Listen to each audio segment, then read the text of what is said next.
ராமராமா. சுக்ரவாசரக வெள்ளிக்கிழமை 12ஆம் தேதி 12வது மாசம் டிசம்பர் 12, விஸ்வாவசு வருடம் கார்த்திகை மாசம் 26ஆம் தேதி கிருஷ்ணபக்ஷ அஷ்டமி திதி இரவு 7:42 வரை.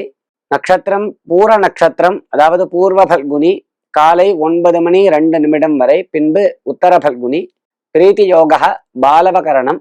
ராகு காலம் காலை 10:30 முதல் 12 வரை. யமகண்டம் மதியம் 3 முதல் 4:30 வரை. பூசணிக்காய் சுற்றி அதை உடைப்பது மூட நம்பிக்கையா அல்லது சரியான முறையா? பூசணிக்காய் சுத்துறது அப்படின்னு ஒரு வழிமுறை இருக்கு.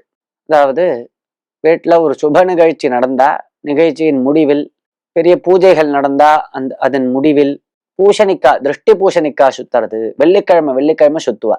ஆபீஸ்கள்லாம் கூட திருஷ்டி பூசணிக்காய் சுத்துறதுன்னு உண்டு. இது ஒரு சரியான வழிமுறை தான், சம்பிரதாயம் தான். நம்ம சம்பிரதாயத்துல வந்ததான ஒரு செயல் தான் இது. மூட நம்பிக்கை அப்படின்னு இல்லை. பூசணிக்காயில கற்பூரத்தை ஏத்தி அதை அப்படி சுத்துறது. இப்படி சுத்துறதுனால திருஷ்டி கழியறது.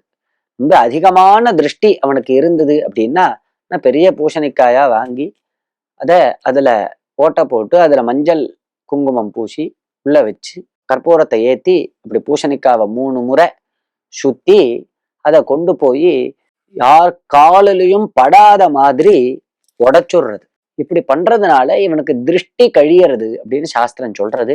இந்த பூசணிக்காவை உடைக்கிறது, பெண்மணிகள் பூசணிக்காயை உடைக்க கூடாது, ஆண்கள் தான் பூசணிக்காய் உடைக்கணும்.